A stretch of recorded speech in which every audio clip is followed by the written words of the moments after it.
Welcome to 7 Investing Now, a show that teaches you how to take a long-term view on investing by better understanding what's happening in the market now. Good afternoon, 7 investors, and welcome to the Monday edition of 7 Investing Now. It's the first of the month. That is a big day for us here at 7 Investing. That means our new stock picks are out. So if you're not a member, what are you doing? Go join 7investing.com/subscribe. We'll wait for you. We're gonna vamp a little bit at the top of the show. So you have a few minutes to go join. $17 a month or $170 a year. That means 2 months free. I'm joined today by Max Chatsko. Max, how was your weekend? Pretty good. Hectic end of the month for us. You know, we're trying to get everything ready and on the website and everything, but it's all there for everyone to look at. So go check it out. We've asked the U.S. government to make the first of the month always like a Wednesday or something convenient for us, but it falls on holidays. Like I was shocked that New Year's Day fell in the first of the month this year. Like that was very inconvenient for us. And 2 months in a row falling on a Monday, which caused me to get, 85 Slack messages after 10 o'clock last night. And I got to say, I'm not the most functional person. I was trying to make sense of the Golden Globes. I'm pretty sure, and Max, I know you're not super into pop culture. I am pretty sure 60% of the movies and TV shows that won or were nominated for Golden Globes aren't real because I'd never heard of any of them. Emily in Paris, that is not a real show. There's no possibility that's a real show. But Max, before we talk about our two big topics today, we're going to talk about the new single-shot Johnson & Johnson vaccine. Then we're going to talk about what I think of as the myth of recovery stocks. But before we do that, you've all heard me complain about customer service on this show, and I want to share sort of a positive story. So I shared on Twitter that I love Starbucks, and I tweeted this to Starbucks. I love Target, but how come when you put a Starbucks in a Target, it is the least competent Starbucks there ever is? And there's a reason for it. Those employees are Target employees, not Starbucks employees. But within maybe 10 minutes of me sharing that, I got a message very quickly from the people at Target, from the Ask Target crew, and they asked me to DM them what store I was talking about and what my complaints were. And I sent them the information. I said, I don't want to get anybody in trouble. It's always the fact that there's only one person working. That's not the person's fault. And I said, like, if you go during a busy time in the morning, it always takes forever because there's one person. So he or she has to take an order, fill an order. And when I went in on Sunday, there were 2 people working. They told me they would solve the problem, and I believe they actually solved the problem. Max, you're not a coffee guy, right? But you've been in a Starbucks, right? Yeah, I'm more of a tea guy, but one of the many ways I let my team down here at 7 Investing, I only drink decaf. So yeah, that's disappointing. I've tried to cut back. I only drink 1 cup of caffeine a day. I actually make my own decaffeinated cold brew, which is just embarrassing. But that being said, I like that at Target has a whole team that addresses problems. That's what more companies should be doing. We talked about earlier last week that I had an issue with DoorDash where they brought 2 of our 3 entrees, and their solution to that wasn't going to pick up my 3rd entree. It was to refund me for the 3rd entree. And I live tweeted at them. I tagged them in my tweet, and they did not answer. And that tweet has had dozens of responses. Terrible, terrible customer service. But Max, we're going to pivot. Our top story today, part of it is the new single-dose Johnson & Johnson vaccine. Why don't you give us a quick overview of what happened over the weekend? yeah, so on Friday, I don't know why they always seem to do these on Fridays. They seem like big events, but an FDA panel recommended the Johnson & Johnson vaccine for the new coronavirus strain for approval. Then over the weekend, the FDA gave it the green light, the emergency use authorization. That is, it's not formally approved. Neither are any of the other vaccines for that matter, but now it can be distributed is the important part. So that should be coming out this month, rolling across various places in the United States. So Max, I'm vaccinated because I went and volunteered. And some states, Florida has just moved to 65 plus with a note from a doctor. If you're younger, you can get vaccinated if you have a serious health issue. Connecticut just moved to 55 plus, which is likely the biggest group of people. So it's absolute chaos. How quickly are we going to move from this competition over getting vaccine slots to walk into, just like you would a flu shot, walk into your local CVS and there's a vaccine there, or go to a hospital that has the facilities needed for the Pfizer or the Moderna vaccine, and you can get it pretty easily. How close are we to that? I think we're probably still a month or 2 away from that, but it's only going to get easier every week. I mean, we have, Moderna and BioNTech and Pfizer, each respectively making, more of their supply available. And now, of course, we have Johnson & Johnson, with a whole new vaccine entering. And that's going to change a lot of the logistics for vaccine, rollout broadly for the whole country.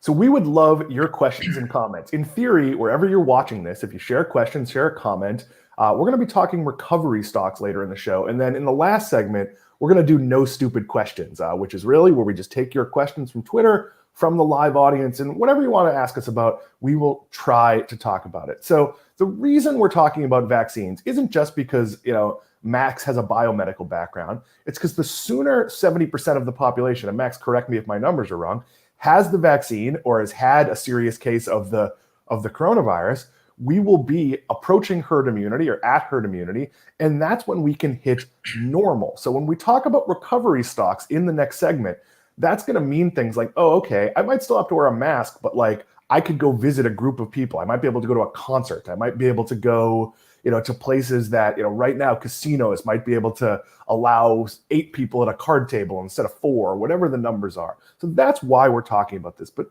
Max, there are 3 different vaccines, and you see all sorts of percentages and numbers. And this is 65%, this is 95%. The Johnson & Johnson one in the surface reporting has lower numbers. But are these apples to apples comparisons? Are people missing something? Yeah, it's really tempting, right, to look at the numbers in the headline and to look at the efficacy rates and compare those across all 3 vaccines we have now, and that's not really the way to go about it. For one thing, the Moderna and the Pfizer vaccines each required 2 shots, so they're going to have higher efficacy and effectiveness just right from that. Also, these studies were conducted at different points in the pandemic. Johnson & Johnson didn't start its trial until July or September. So it started, it did its major vaccine trial when more contagious variants were spreading, right? We're at a different phase in the trajectory of the pandemic. So that affected some of its numbers as well. But the important thing is that, the Johnson & Johnson vaccine is effective. It's safe. From the phase 3 trial, it said it was 72% effective in the US, and it was less effective in other countries, right? They ran trials in South Africa, another one in Europe, I think. And those were less effective, not because the vaccine was less effective against those variants necessarily, but also because of the delivery technology that the Johnson & Johnson vaccine uses. So some people were just naturally resistant to that delivery technology. So the vaccine didn't even get a chance to, do its thing within their bodies. And we just borne that out. The FDA said that over the weekend and last week. The Johnson & Johnson vaccine is actually the most effective one we have now against some of these emerging variants. There's a South African variant, a UK variant. Looks like California and New York might have their own variants now. So this is a very big, development here. Not just having 3 vaccines, but this one can be shipped and stored at, refrigerator temperatures. So, I see this maybe shuffling where the supply for the other 2 vaccines end up going, right? Walmart's going to become one of the largest vaccine distributors, in the whole country. And it's in rural communities, right? A lot of places that, the BioNTech and the Pfizer vaccine, and the Moderna vaccines can't get to necessarily. It's not very easy. So I see Johnson & Johnson maybe going into more of those communities. Maybe the Pfizer and the Moderna vaccines go to more suburban and urban population centers where it's, we have more infrastructure in place for the freezers and things like that. So this smooths a lot of logistics out, both directly and indirectly, Dan. So to put it short, this is really, really good news for the economic recovery. And I'll quote indirectly Dr. Fauci a little bit. The best vaccine for you, for like 99.8% of people, is whatever vaccine is available. Because as we look at these different efficacy rates, what they're missing is the Johnson & Johnson vaccine is, I'll say nearly, even though it's actually 100%, but it's nearly 100% because we don't have the data to actually say 100%, able to protect you from severe cases of the illness and death.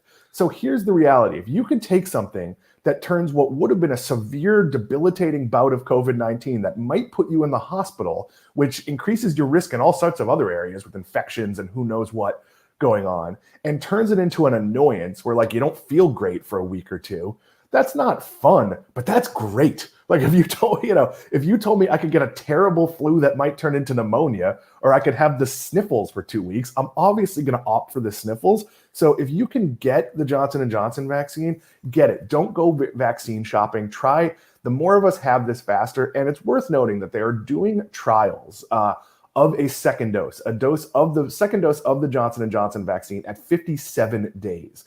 And the idea is to see if that boosts the efficacy. We might see with all of these vaccines that there's a third dose of the ones that take 2 or a second dose of the one that takes 1 to deal with variants, to boost immunity. There might be people who, when they go to their annual physical, the doctor takes their antigens and the levels aren't high enough. So this is an emerging science. Even though we know a lot about vaccines, we don't know an enormous amount about the long-term effects of these particular vaccines or how they react. So Max, we're going to pivot to recovery stock. So let's talk about what a recovery stock is, because I find this whole notion silly. So the idea was that during the pandemic, everybody invested in tech companies that like, wow, we're all stuck at home. So I'm going to buy Zoom and Teladoc and Microsoft and Apple and who knows what. Almost all of those, in fact, all of those really good companies, no matter how you look at it. And then post-pandemic, I'm going to pivot to hotel stocks, airline stocks, cruise line stocks, and maybe like event-based stocks. And here's the fundamental problem. Most of those are bad businesses. So I find this idea that there's going to be recovery stocks. Max, I find this inherently flawed. Do you disagree? No, yeah, I agree 100%. Like you said, how many of these were good businesses before the pandemic? They might get a boost for a quarter or two maybe, and investors might get a little overexcited about those things. But a lot of these were not very great investments or businesses prior, right? My example would be natural gas, right? We use natural gas for everything, heating homes. It was 40% of our power mix last year. Good luck trying to find a good natural gas stock for the long term. Most of those just lose money. It's a commodity. It's everywhere. I can drill a hole in my backyard to probably find natural gas, So here in Pittsburgh, we're sitting on tons of it. So it's just the whole recovery stock idea is not a good one, I don't think. Yeah, and let me give you a good example. So Starbucks, during the worst of the pandemic, sales were down about 30%. They did a pretty good job of pivoting very quickly to a curbside pickup, drive-through delivery model. So you look at Starbucks and go, wow, they're going to have a lot of sales when they can reopen their dining rooms, which are in some cases like here, there's tables outside, but you can't eat inside. And there are places where Starbucks dining rooms are open.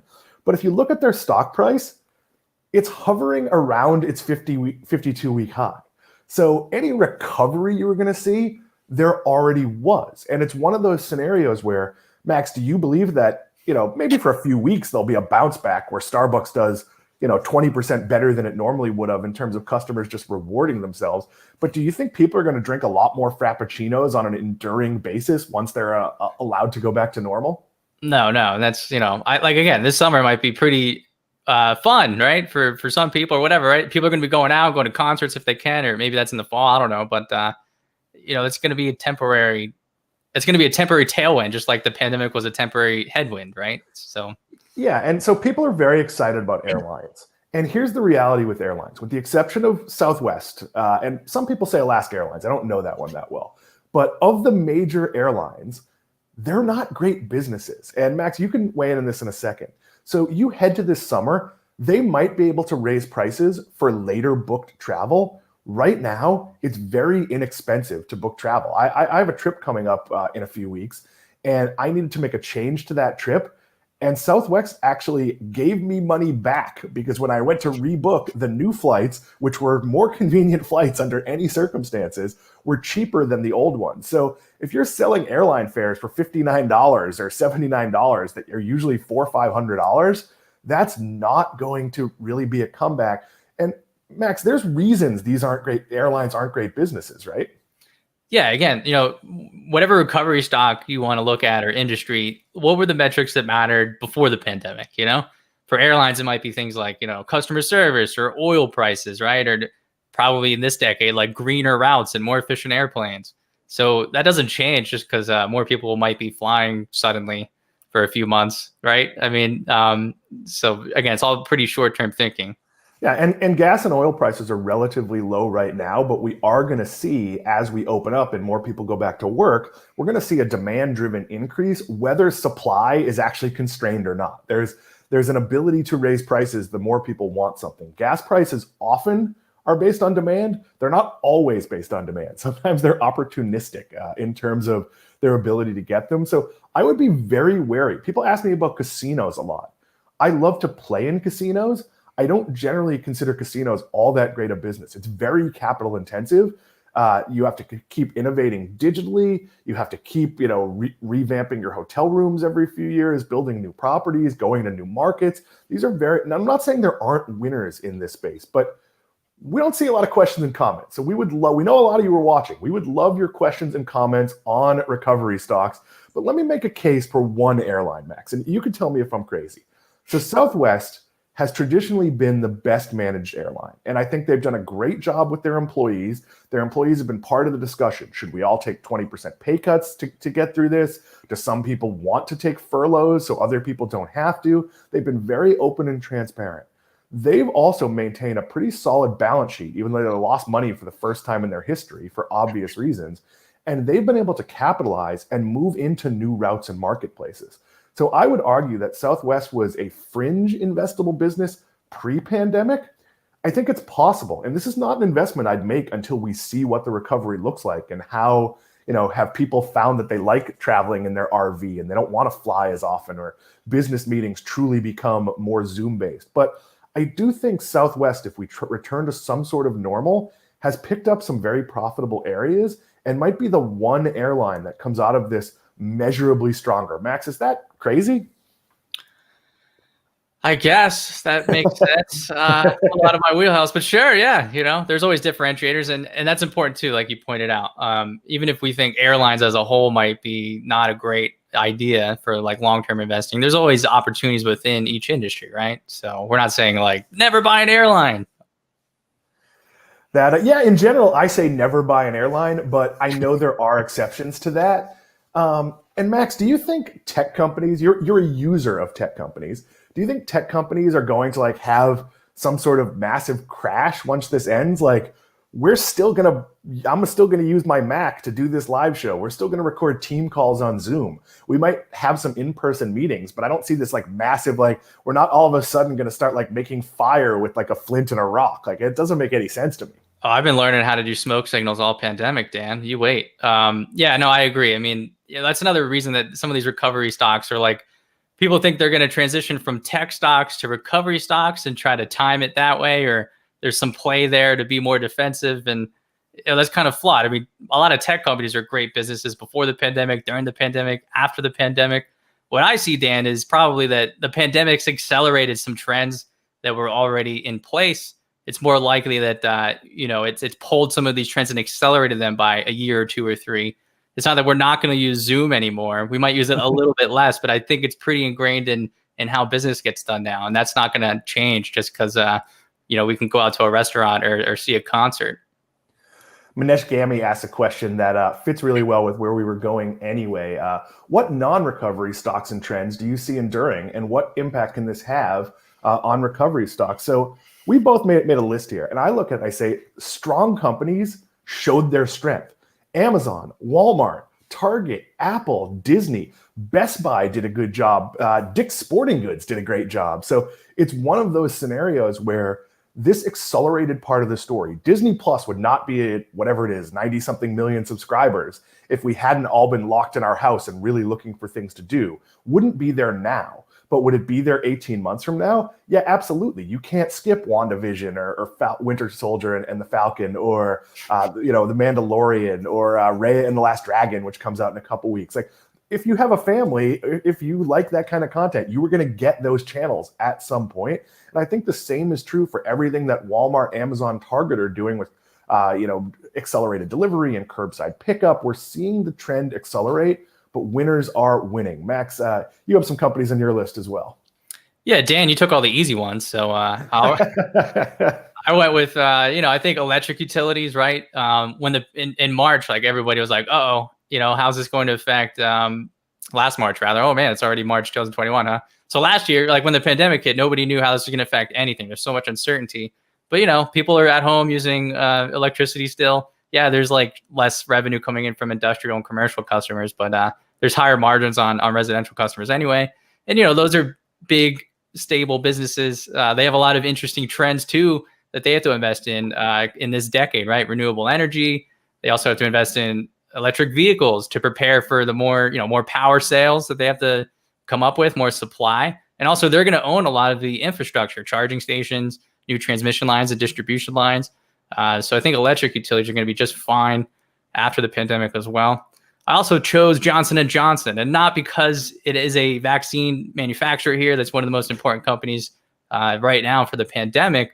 But it's played its hand very well during the pandemic. Made a lot of really smart partnerships in some future-oriented industries and technology platforms, right, with smaller companies in genomics or multi-omics or cell therapy. So it's, I think, well positioned for the future. And as the largest healthcare company in the world, it can raise a ton of money and maybe go make some acquisitions, even if some of these smaller companies have some frothy valuations. If Johnson & Johnson can issue some stock at all-time highs, then it might be a good idea. And plus, Max, a lot of pandemic babies, and Johnson & Johnson has the no more tears shampoo market absolutely cornered. That is true. That is true, Dan. Thank you for supporting my argument there. You also wanted to talk about Microsoft as having a pretty major healthcare opportunity. Yeah, Microsoft, that did well during the pandemic for tech reasons. But what doesn't get talked about a lot is, its Azure platform is actually used a lot in healthcare applications, right? This is powering a lot of the, we call it the genomics revolution or whatever you want to call it. I think it's more of a multi-omics play. And, Microsoft's very well ingrained there. It's quietly kind of powering that digital transformation for a lot of those businesses. So I think Microsoft's going to be a good company here coming out of the pandemic for reasons that maybe aren't so obvious right now. You're watching 7 Investing Now. We're going to take some of your questions in a few minutes that are relevant to this segment. Then we're going to have a quick happy birthday 7 Investing message from our founder and CEO, Simon Erickson. And then we're going to come back with a segment Max named. It's called No Stupid Questions. And I asked this morning, is that Max saying, hey, don't ask us any stupid questions? Or is that us saying there are no stupid questions? And I would argue, having worked in retail for a few years, there are definitely stupid questions, but not, of course, from the 7 Investing audience. Max, are there any pandemic winners that you think are really going to struggle when we get back to whatever normal looks like? Yeah, I chose Moderna as the obvious one, right? Its market valuation it's priced as if it's like a giant, massive, drug developer, and obviously it's going to do pretty well because of its technology platform in making a vaccine here for the pandemic. But it still doesn't have any other drugs approved. It's going to have others, but it's going to take some more time, and it has a very diverse technology platform. I don't doubt it will succeed. I just think its market valuation is a little ridiculous. And, it's possible in my mind, if you invested right now, you might never see a return, or, maybe not for 5 or 10 years.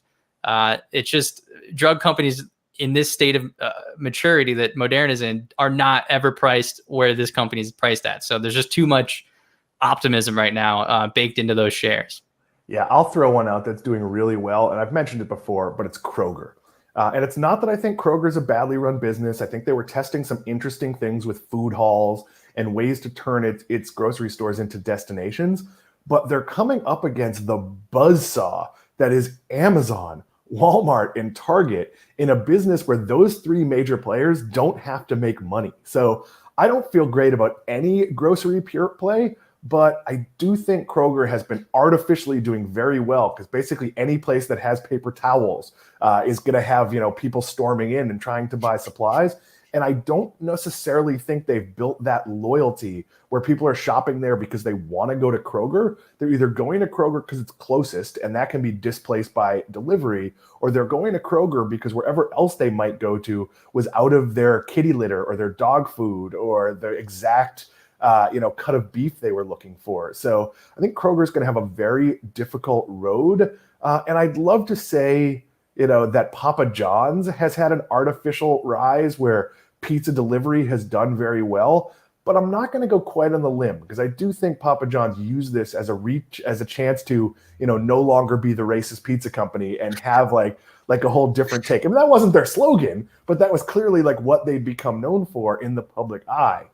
So Max, I'm going to throw out a question that obviously you're not a doctor. I'm not a doctor. So we're going to relay things we've read on this question. Drew Bluss 22 says, do vaccines help prevent transmission to other people? I will say that what I've read is anecdotally, probably. Is that correct, Max? Yeah, Dan, you've asked me this a couple of times, so I actually looked into it recently. That is the case. It does look like that is likely. But of course, this is science and health, so we have to actually test that within actual studies before we go out there and say, hey, look, it doesn't, you can't transmit it anymore. Because if we're wrong, whoops. So it looks almost, yes, probably. Yeah, we have to get that data from a study. So I've read up on this extensively because I'm vaccinated and planning to travel, and my wife is not, and my 17-year-old son is not, and probably would be like the last one. And from what I can take it's less likely I pass on a severe case, but that certainly means I need to take all precautions wherever I am. So masks and distancing, and when I get home, like you technically don't have to quarantine if you've been vaccinated, but I probably will maintain a distance just to make sure, because frankly, we're all sick of each other anyway. So me going away for a week and then staying away for another week is not the worst thing in the world. Yeah, I would say, if I can add, just based on how the immune system works and biology works, it's almost certain that would be the case, that if you're vaccinated or have been infected, you would not transmit it in the future, not a severe case. But like you said, I think some of these behavior changes are going to stick with us maybe for the next year or two, or maybe longer. I mean, I could see myself wearing a mask next winter just to play it safe. Even, I don't want the flu either, right? So I have to say I've made a mild change, Max. I now, when I'm walking outside, carry my mask. No, I carry my mask. And the second I see someone, because I live in Florida, so nobody in my complex walking their dog is wearing a mask or going to the pool is wearing a mask. But I carry my mask. And as someone gets within 30 yards of me, I put it on. But I no longer keep it on for my entire walk. And that's only because there's not a lot of people outside when I'm walking. It got very, very hot here, and there's nothing worse than a sweaty mask. So, that's a slight change, but that's not a change to safety. That's not a change to respect for others. Justin Lamb says, up in the Pacific Northwest, Alaska has been known to have the best customer support, similar to the type of comments you make in regards to Southwest. I've heard that as well. I've heard Alaska Airlines has a lot of those consistencies. I've never flown Alaska Airlines, so it's one that I'm not going to consider an investment in an airline until I've used it. There's only, I think it's 4 states I haven't been to. Maybe it's 5, North Dakota, South Dakota, Hawaii, and Alaska. There's one other, Oregon, I want to say. So perhaps at some point I'll get to fly Alaska Airlines to go visit, to cross that off. So Max, as we close up this segment, I'll throw out one and then you can throw out a few. What should investors be wary of in the coming year? And for me, it's beware of how comparisons are made. So we love in retail, we love in tech, comp sales. What did we do last year and what did we do this year? And in retail, I think it's going to be really important to look at margin, because if you sold a whole bunch of rice and beans and paper towels at low margins, and then next year you sell a lot more steak and other things and lobster and whatever that's higher margin, but your overall sales are down, if you made more money, you made more money. So I think we're going to have to throw out the cursory look at some of these numbers. We've had a lot of stocks fall. Those numbers are great, but what will the comps be like next year? Who cares what the comps are like? You're right. We all bought laptops and desks and things like that. So is that a big question for a Best Buy and a Wayfair? It is. We're all still going to eat next year. So we're still going to need to go to grocery stores. We're still going to need to go to restaurants, but what we buy may change. So you really need to look at sort of the underlying numbers, not the top line numbers. Max, what are you looking at that's going to look a little different? Yeah, I would say that, and from a different angle. So this is going to be a tricky year or two period where investors can't just look at year-over-year growth percentages. Some are going to be down because last March and last first and second quarter of 2020 were pretty terrible for some businesses and more so for some industries. So it's going to look bad or better for that matter, this year, next year. And additionally, the companies that are still riding, pandemic tailwinds, company I own, Repligen, it makes products for manufacturing biologic drugs. So it's sold just, just gangbusters equipment sales to, vaccine developers and antibody developers for the pandemic. And it said this year it's still riding that. It's still going to get like 20-25% of its total revenue this year from basically, pandemic drugs that are being manufactured. But eventually that bill is going to come due, maybe in 2022 or 2023. I mean, it's still good business. It's still growing, but eventually that's going to fizzle out and kind of roll off the income statement. Another thing I'd like to touch on, Dan, is, there's a lot of speculation in the market now. Yes, there is. I talk about that a lot, but, eventually that bill is going to come due too. There's a lot of companies going public that have no revenue, and maybe you just hear about it on social media.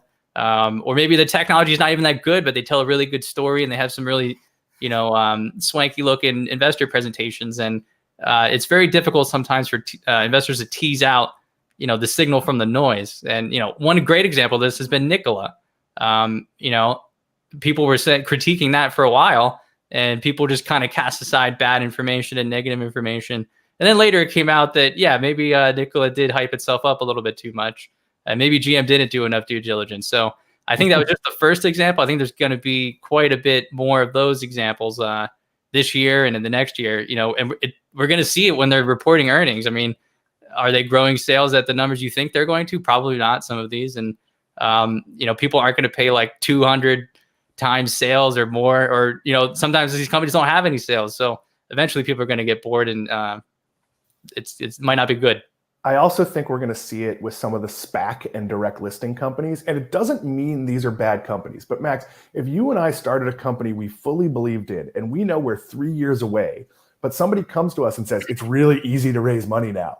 Go out and raise $2 billion and guarantee that at least you're going to have enough money to get your vision out there. That's going to mean a couple of years of quarters we're like, yeah, still working on it. Thanks for the money. And that's what a lot of these very speculative plays are going to be. That's not true of every SPAC. That's not true of every direct listing. But you are seeing companies come to market that are not ready to come to market because the money is easy. We saw this in the 90s. The difference is you can see a path to profitability for many of these companies. And the cost of computing pre-cloud in the 90s meant that it didn't matter how great your animation, delivery company was. The technology on the consumer end and on the cloud, on the hosting end, did not match up to profitability. That's not true right now. But if you throw out the word sports betting, somebody throws you $2 billion. If I said, it's going to be a clown-based sports betting tied to pizza delivery, totally I get $4 or $5 billion. And that would make no sense. So you got to be really careful. If you believe in something long-term, that's great. But that means long-term. I own most of Max's picks for the last 6 months. And I look at them and I don't worry that they're down 10%, down 2%, up 3%, whatever the number is, because I didn't buy them based on the short-term investor sentiment. I bought them based on if it's a drug company, what's their pipeline look like? Where are they going to be in 5 years? I don't care where they are based on speculative investors right now. But Max, it's the first of the month. Our new picks are out. So let me do a quick word on that. We spend every month researching our best idea. Each one of us picks our best idea. So I might have 3 things I want to invest in. My pick this month is the number one thing I'd put my own money into or tell my friends and family about. We are really proud of it.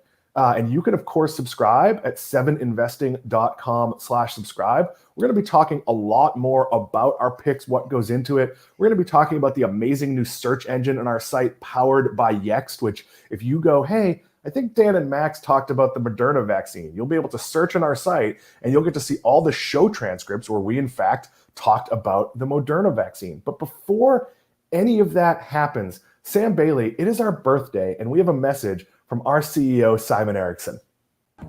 March 1st, 2021 will mark our very first birthday with 7 Investing. 1 year ago, we founded the company to empower you to invest in your future. And we're doing something fun all month to celebrate this event. We'd like you to submit your stories of how 7 Investing has helped you on your investing journey. Do our stock recommendations give you actionable ideas to put into your own portfolio? Does our podcast and live stream give you up-to-date developments on the important business stories that are going on in the news? Or is there something else that we're doing that's helping you to empower your financial future? Please submit your ideas to us either on Twitter by tagging us at 7investing or by sending us an email to info@7investing.com. At the end of the month, we'll be pulling 7 of these stories and awarding a free 1-year subscription to 7 Investing. Thanks again for sticking with us this past year, and we're really excited to see what our future will hold. We're here to empower you to invest in your future. We are 7 Investing. Wow, Max, that is exciting news. We'll have more details. We're going to have Simon on, I don't know if it's Wednesday or Friday, but we'll be talking about our birthday. We'll be doing a whole celebration where all of us are on. So there's a lot to come. But we are now, for the last segment of the show, we're going to do no stupid questions. So if you have some more questions you'd like to have us answer, feel free to put them in the queue. Justin, we'll buy the beer. If I ever make it to Oregon, I will be more than happy. The other 2, North and South Dakota, convince me why I need to go there. Like, I've been a lot of places. I am not sure I need to hit those 2. And as much as Hawaii seems nice, every time I see Guy Fieri on there, the restaurant's always making spam. And that makes me very concerned about the underlying culture. I'm kidding. So wait, you've been to Montana? I have. Oh, man. So I spent my early career editing trade magazines, and one of them was called Band and Orchestra. And in the year I edited Band and Orchestra, I went to like state band conventions in like 30 states. I've also done some pretty extensive driving trips where I've hit some states that I really didn't spend a ton of time in, but I was physically in them. But in my early days, I did travel quite a bit. But we're going to do no stupid questions. And this one comes from Saleh What I Hear on Twitter. What will happen next in the food delivery space? Something has to change, no? My usual dish is $10, but on DoorDash it's $12.50. Will third-party delivery always win? Wouldn't in-house delivery be more beneficial? So, Max, I don't know if you order in as much as I do, but I order in a lot. Do you order in sometimes? Yeah, every once in a while. Do you know if the food is marked up? Because it's not always, but sometimes it is. Do you have a sense? So you track it well enough to know that. Yeah, some restaurants do. There's a really good wings place here in Pittsburgh, and it's actually in a couple different cities called Wings Over, and then just whatever city name it is. And they are much more expensive on like Uber Eats or any of those services. So I usually just go and pick it up if I do order. We had a Wings Over Newington when I lived in Connecticut. I have no idea if it's still there, but we used to get the, I think it was the 747. They all had different plain names. Yeah. Not a bad wing. Yeah, I think the third-party delivery model is broken, and it's only going to work if there's more transparency. I need to know. Like, when I'm on Instacart, it tells me flat out prices will be higher, and that's okay because I order Instacart when I literally need groceries and do not have time to go to get groceries. But I feel like if you told me DoorDash is always 10% more expensive plus the delivery fee, and then some restaurants would say, hey, we don't mark up our price, but we charge a higher, whatever it is, it should all be transparent. I think you're going to see more restaurants follow the Domino's model, and that might require regional innovation or chains partnering up. Maybe a couple of like-minded restaurants, get together and say, let's hire third-party drivers together. We're on the same block. But Domino's is super duper reliable. DoorDash, Uber Eats, Postmates, Grubhub. Here in West Palm Beach, we have Cravey, the delivery dudes. I'm not making any of these up. And none of them are reliable and none of them are good. So yes, I think it's broken. I think the pandemic has shown us that unless we had drones and fully automated driving, which I don't think are going to be all that compatible, because even if you have automated driving, so I have to go to my driveway and get it out of like a slot in the back. There's a lot of this that just doesn't play out. So Florida Boy asks, do you do options trading? Never done it before, looking to start. Max, can you burst into flames or do something to show sort of how dangerous this is? Yeah, I don't do options trading. I don't even know how it works, to be honest. But I wonder if this question, on Reddit at least, and maybe on Twitter too, people post pictures and snapshots of what their options look like, and they're up like hundreds of thousands of dollars or millions of dollars sometimes. So I think that makes people ask questions like this, but you don't see all the screenshots of people who've lost all their money or owe a bunch of money on margin or something. So I'll refer back to my friend and our former boss, Anand Shakavalu. And Anand used to tell me that he doesn't trust gamblers who only have winning gambling stories, because I don't care how good you are at poker, which is partially a luck-based game, no matter how good you are. You and I could sit down and know the basic rules, And if we're playing against the best player in the world and we get dealt 4 kings and he gets dealt 4 queens, we win no matter how bad we are at the game or good we are at the game. With options, there is inherent risk. You can lose an unlimited amount of money. So I know that it's always been said to me, don't even think about options till you've invested for a year. But I will argue, don't even think about options until you've taken a reputable course in how to trade options. And honestly, why would you do that? The stock market's not a casino. You buy good companies, hold them forever, stop trying to make the quick score. I know in the casino, I'll always play some slot machines because it ups your comp points and there's some benefits to it and it's dumb fun. But the vast majority of my time is spent playing blackjack, which is a grinding game. You are not going to win. You're not going to come home playing $300 a night in blackjack up $20,000, which you in theory could in other things. So you have to like the game. And for me, investing is about liking the long-term game. Nick says, Domino's said they never made a profit on delivery. So how can DoorDash make it more profitable than a company who has perfected? I don't think they can. I mean, I think DoorDash's goal is volume. The problem is, unless you had massive consolidation in the space, the ideal delivery for DoorDash is they pick up 10 things from a restaurant that are going to 1 or 2 buildings or a neighborhood. And you need such a massive concentration. That might happen in New York City. That may occasionally happen here in West Palm Beach, where there are a lot of developments and buildings. Generally, though, you can see what your DoorDash driver, your Uber Eats driver, or any of them is doing. And I'd say it's 50-50 they even make another stop. And I'm ordering from places sometimes that are 30, 35 minutes away. They can't be making money on this. And I don't see some magic volume where it's going to get better. It's the old retail, the retail adage of, well, we'll sell $20 bills for $19 and make it up on volume. No, you won't. Like, I do not see this going well. We have room for a couple more of your questions and comments. And Max, this one came to you, but I'm actually, I think, going to field it. Hello, Max. I'm a 7 Investor subscriber. Thank you, Roy. We appreciate that. And really enjoy reading your picks on biotech/gene editing. How can I build my circle of competency to fit into this space and understand good prospective companies? I believe in biotech tailwinds. There's just a lot I feel that's over my head. So you answered this on Twitter and said, we're going to be building out some resources. Why don't you talk about that first, and then I'll throw in sort of how I approach it. Yeah, so here at 7 Investing, we're always kicking around ideas. That's one of the beautiful things about having a small team, right? So we kind of have this like pipeline of projects that we're like, maybe we can do that. We're going to do this. This is next. You guys don't even know about it yet. So we've talked about maybe ways to compile more of this basic research, like 101 articles, and maybe provide some like frameworks for how do you approach investing in biotech or retail or AI or something. Things that members of our team, our lead advisors, are competent in and can share with you so that you have an objective way of looking at the stock market. So we might do that. But people ask me like, hey, do you have any good books? And it's like, I mean, I read a bunch of textbooks over the years, but I don't think you want to do that. So there's a dearth. There's not a lot of good information out there about where do you start? So maybe that's something that we should be doing.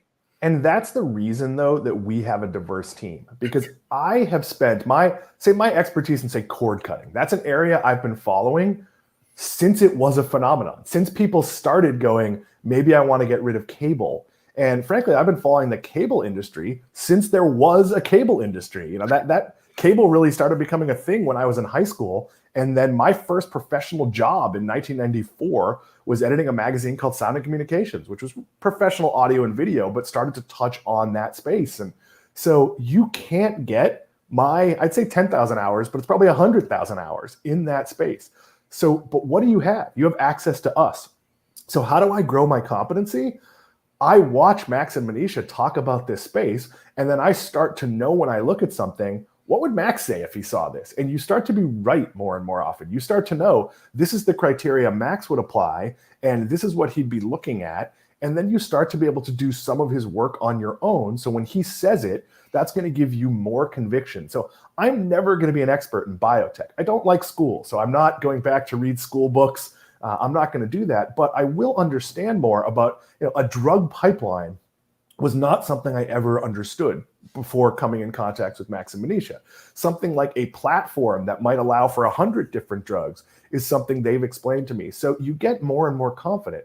And if I tell you something like, okay, and this is one I talk about a lot, Dollar General will be judged by its comps, And that's not the real number, because stores get to profitability really quickly and they max out, and then they go open 1,000 more over the next year. So the number to really watch is, did their profitability shrink per store? Did they slow down in opening new stores?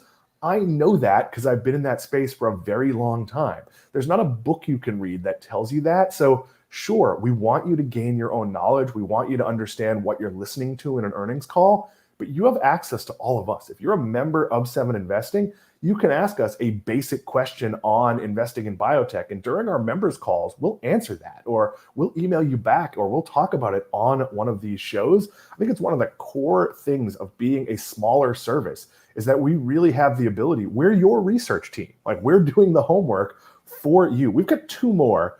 They are both from Ship of Fools GD, of course, being the Grateful Dead, based on the logo our friend uses there.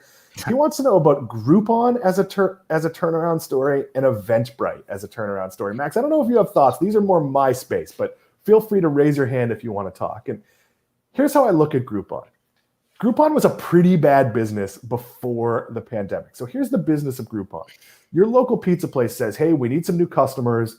You can go to Groupon and get 2 pizzas and a large soda for $10.99. Normally it would cost $19.99. So you're getting 50% off. The business gets about half that money, so they're getting $4.99 on something they would normally sell for $19.99. You as a customer are getting a great deal, cheap pizza. Here's the problem.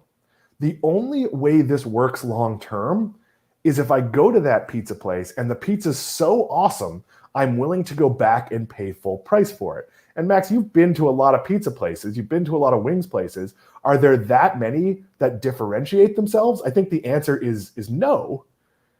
And that can be true for retailers. We tried it once when I ran the toy store, and I ran a unique destination toy store. But if you came in with a $20 gift card you bought for $10 and you weren't into $60 board games and doll houses and all the high-end stuff we sold, you probably spent your $20 and never came back. So the only way Groupon gets a lot of repeat business is if their product doesn't work. Like if you go in, you don't like the pizza that much, and I go, well, I guess I'll keep this promotion to bring people in the door. So I don't think Groupon was ever a great business. I thought Groupon Goods was a good idea. They got out of that business. So it's too easy to duplicate. Restaurants can, and it's not just restaurants, but businesses can do this on their own by offering, new customer coupons. It's very inexpensive to be in like a local mailed coupon book. We used to do that when I ran the toy store. It would cost me about $400 to get into 20,000 homes. And usually acquiring 1 customer paid for that ad, because my average customer value of a recurring customer was close to $700, $800. So it paid for the ad in 1 person, and I'd usually get 3 or 4. Groupon generally brought in a lot of looky-loos, a lot of people that were just taking advantage of deals. That's a word you haven't heard in a while. Is Groupon doing anything to turn around? I think is an important thing. I looked at the numbers this morning, and revenue's fallen every year since 2016. And in 2020, revenue was like half of what it was in 2016. So what is the company doing anything differently, or it's just... I don't think they can. It doesn't help that there's white label technology, so every local newspaper company could offer the same product. It's just, it is a good idea, but Groupon doesn't benefit from the recurring relationship. So if I'm in a new city and my back hurts and I need to find a massage therapist and I get a Groupon and I go claim it, let's say every time I travel to that city, I like that person and I see that person, I book them 2 or 3 times a year.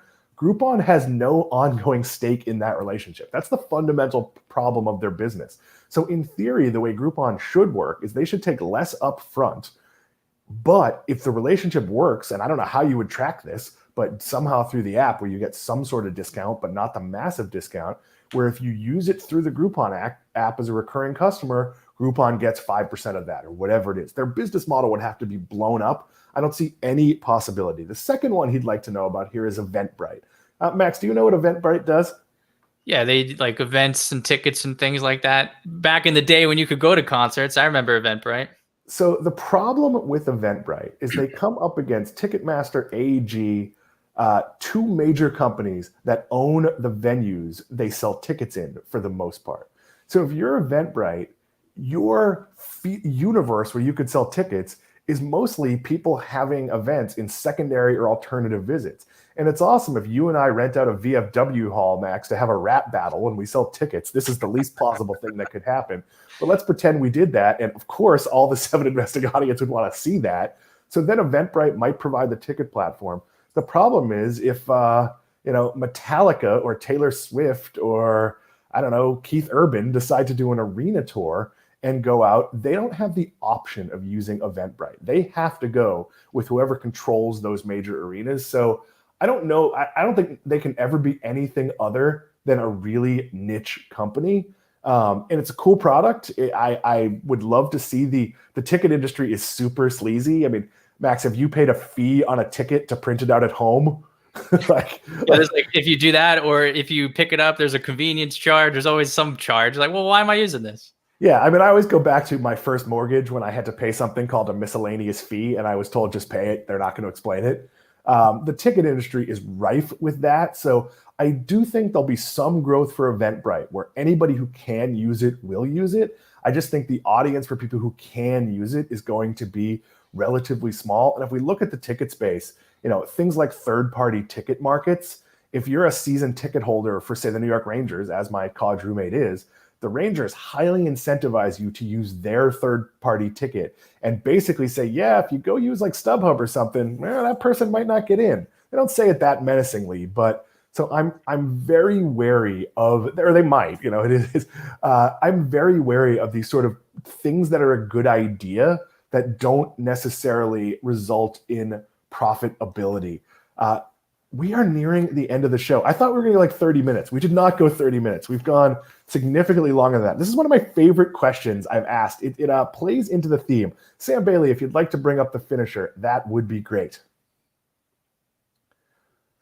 Which recovery stock industry will prove to be the best 10-year investment? And hotels won by a slight amount, but airlines, hotels, and energy all basically tied. And I would argue, Max, that the loser here, cruise lines, is on a broad level the only industry that looked to be long-term profitable before all of this. I think there are major questions as to whether airlines will fully recover because technology has made it so we don't need to travel as much. On the high-end business traveler, we might only be 3 to 5 years out from having some of these space companies disrupt that on the very, very profitable, I need to get to Australia as fast as I can from New York market. I think we've seen peak oil. Am I right about that? Like, I don't see there's a new heyday for those companies. Am I wrong? Yeah, I think I think Shell came out recently and said they've probably hit or will soon hit peak oil production just due to consumption trends, right? And there's electric vehicle markets coming out. So that's oil and gas producers are going to have a pretty tough go here the next decade, I think.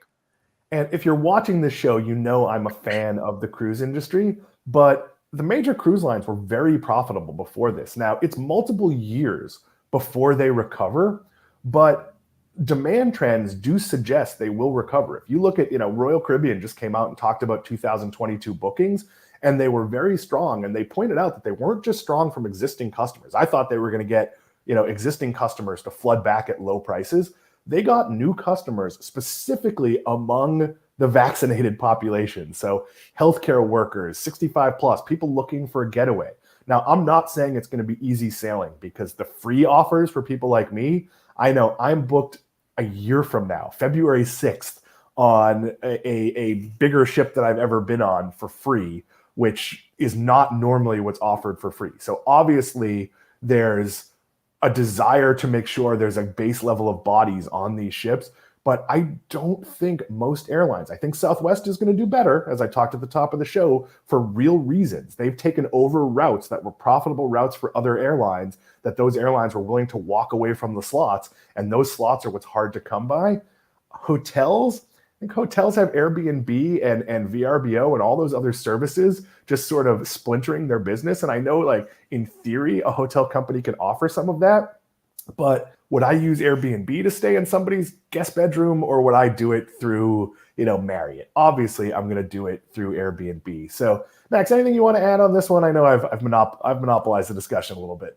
No, that's good. This is more in your wheelhouse than me. But hotels, I mean, I actually prefer to stay in a Marriott than an Airbnb because you know what you're going to get, and it's a little more convenient to figure it out ahead of time. So I have mixed feelings. I've had some very bad Airbnb experiences where I had one where I loved everything about it, staying in Bellevue, Washington, but the shower was like a coffin. I had to literally like stand in the shower and like to like wash your face. Like it was uncomfortable. We stayed at one at Hollywood, Florida, that the pictures must have been from 1972 because the place was an absolute dump. That being said, my family's staying in a VRBO in a couple of weeks in a complex where we'd like to buy going forward. So we want to make sure we like the amenities, that the restaurant's good, that the lazy river's fun, like all the different things there. And we've been to the resort. So we know the differences between units are going to be cosmetic and who their cleaning company is. So I'm a big fan of doing as much homework as you can on an Airbnb, because if it's just me, I'm staying in a hotel. Hotels have hotel bars. Hotels have hotel restaurants. There's usually a Starbucks associated. Just everything is made for travel. But I do think there's going to be a lot of disruption in that space. And I'm sure we will talk about it. Max, this has been fun. 7 Investing audience, reminder, our new picks are out today. If you would like to buy them, not only do you get our picks today, and I will say I hadn't heard of some of them. There's some really risky ones. I will say that my pick, most of the team had never been to, and a decent amount of the team has since gone to this particular location or locations since I made the pick. So there's a lot of it. There's a graphic. Why don't you show the graphic? There is. Sam Bailey, bring up the graphic. Oh, there you go. Yes, you can see Dan chose low risk retail. I can't believe he chose GameStop. I mean, that was a crazy pick, Dan. I did not pick GameStop, just for the record. But yeah, you've got Max with a moderate risk company, which is not typical for Max. Matt Cochran with a high risk company, which is not typical for him. Simon Erickson, low risk. Dan Klein, low risk. Manisha Samy, very high risk. If you're looking for something, I will tell you tomorrow afternoon, I am buying some of Manisha's pick once our members have had a chance. And Steve Simonton coming in with a high risk pick as well, all in different spaces, really shows the depth of expertise on the 7 Investing team. So of course, if you would like to subscribe, you can do that at 7investing.com/subscribe. That is $17 a month, all our picks forever. All the ones in the past. You have to stay a member to get the new ones. You get everything we ever picked. You can filter them by all sorts of things. I wrote an article last month on how I use our picks that you can have access to. There's all sorts of great content. New member call on the 3rd Friday of the month. Subscriber call on the 3rd Friday of the month. Cooking lessons with Max. Who knows what you are going to get? It is really exciting. We're going to keep the party going. It is our anniversary month. If you watched the show earlier, you saw that Simon Erickson shared some details on our new contest where we want you to tell us how 7 Investing has helped you. It's helped me. I can say that, not just as the fact that I work here. It has diversified my portfolio. If you want to get in touch with us, and thank you, Mom, but if you want to get in touch with us, you can reach us, info@7investing.com. If you have questions about what a membership means, if you're a member and you don't know how to get to something, or you're curious about why we do something we do, that's a great place to share it. And you can reach us on Twitter @7investing. If you have ideas for future shows, questions you want us to answer, we probably won't, research an obscure stock for you. That said, if you ask us a question about Groupon or companies we have feelings about, we are not going to shy in sharing it. So again, didn't intend to go an hour here, Max, but we have basically gone an hour, and I've teased it. There's going to be a reason for that coming soon. Think grids and what traditional television shows look like. For Max Chatsko, for Sam Bailey behind the glass, I am Dan Klein. We'll see you Wednesday.